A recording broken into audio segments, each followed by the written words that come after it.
بسم الله الرحمن الرحيم والصلاة والسلام على رسول الكريم. Assalamu alaikum and welcome to Takaful online class. And today is a continuation of the previous discussions regarding the differences between Takaful and insurance. And we have covered a few points. And today we talk about point number 3, where we talk about the contract used in the underlying business model. So this is again one of the differences that you can observe between the insurance and the Takaful. So for the insurance business, the underlying business model, again, as we have mentioned, is using an exchange contract. Exchange contract, precisely it is a buying and selling. And this is why you have what's so-called selling a policy, buying a policy. So basically the insurance company will sell the policy to the participant, and the participant purchase that kind of policy. And the premium paid in that basically is regarded as a price. That's why the relationship in terms of liability and accountability somehow match to some extent the exchange contract and precisely the sales. And this is one of the reasons that the insurance has been criticized on that ground, whereby some of the criteria that could not be tolerated in the exchange contract from Sharia standpoint, referring here precisely to what's so-called the gharar, or what's so-called the uncertainty. In Sharia, contracts are divided into two: exchange contract and tabarra contract, or voluntary contract. So the exchange contracts, such as sales, by their nature, by default, they are bit strict, and they are having some kind of Sharia requirements in order to comply with the transactions and regarded as a valid transactions.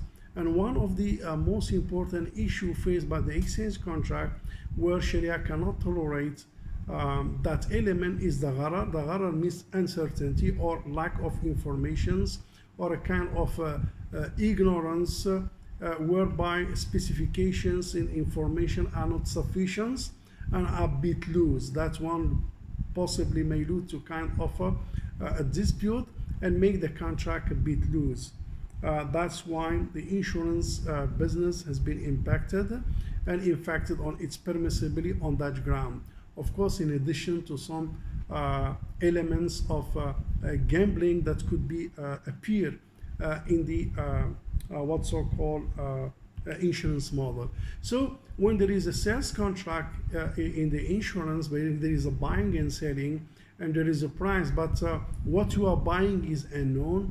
What kind of risk that you are buying is unknown. When which will happen, where which will happen, the delivery of that kind of risk, and other related aspect to it, make a kind of ambiguity, uncertainty, a kind of gharar, which basically impact the validity of the contract. For example, in a kind of sales, the price is known, the subject matter is known, the specification is known, the quantity, the quality, and the other related specifications on the delivery and so on and so forth are agreed upon during the contract. Then the exchange will take place, then the contract is concluded. But if we apply those requirements or Sharia requirements on the insurance, because it is a form of sales, it is a form of exchange contract, we will see that those requirements of Sharia are missing and couldn't be applied in a very appropriate way, which lead to the impact of the contract itself, and as a result of that, the entire business model. So again, talking about the insurance, it is based on exchange contract, and it is based on buying and selling, whereby some elements cannot be tolerated, such as gharar and uncertainty and lack of specification and informations, in addition to possible what's so-called gambling elements that may emerge as a result of that. Now for the insurance, for the Takaful, the business model or the underlying contract is not an exchange contract. It is a voluntary contract. And as a result of that, so the gharar or uncertainty or the ignorance or lack of information is tolerated. Why? Because it is not an exchange contract. There is no kind of consideration. There is no kind of a price, but it is a form of a donation. It is in the form of a gift. Hence, all those elements which are not tolerated in the exchange contract typically are tolerated in the tabarruk contract. This is the number one, whereby the participants will donate together to the pool based on donation. That's the first contract. The other contract is basically the wakala contract, whereby the takaful operator will assume a position of wakil to manage the funds on behalf of the participant. So the relationship again here is a wakala, is an agency whereby the takaful operators will act as a wakil, representing the participants in managing the funds, in the administration of the fund, the investments, and so on and so forth. So that's the other contract. The third contract is basically the mudaraba, whereby the takaful operators as well will invest that kind of money, the fund, into a different investment portfolio based on the contract of mudaraba, whereby the takaful operator will assume the positions of mudarib to invest the money on behalf of the participant, and of course will share the profit according to agreed profit sharing ratio. And there is also additional or another contract called juala, which could be added into the list.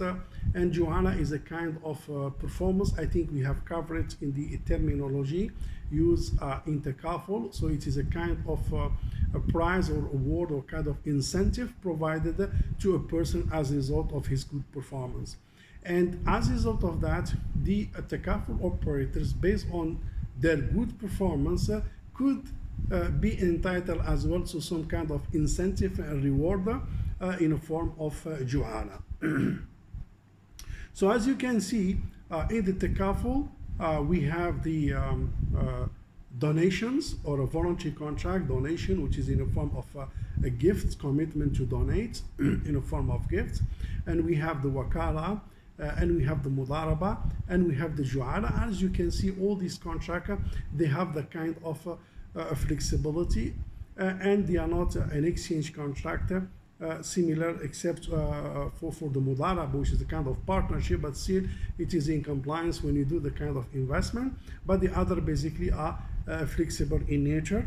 On the contrary, when we look at the insurance, as we have mentioned, it is based on exchange contract whereby some elements of uncertainty could not be tolerated. That's why if you look at the sum of the insurance, the parent insurance company is based on exchange contract.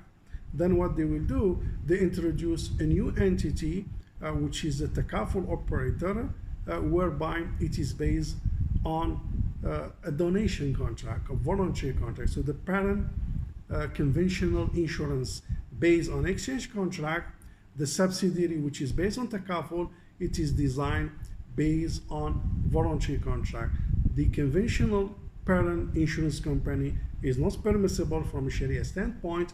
Subsidiary which is based on a voluntary contract, which is the takaful, it is permissible from Sharia standpoint. So this is some of the maybe features that could be add some kind of understanding on the differences between what's so-called insurance and takaful when it comes to the underlying Sharia contract. Of course, those contracts in the coming sessions, we will discuss them in detail, and we show how they are applied in the takaful operator. With that, thank you very much, and see you soon in the coming session. Wassalamu alaikum wa rahmatullahi ta'ala wa barakatuh.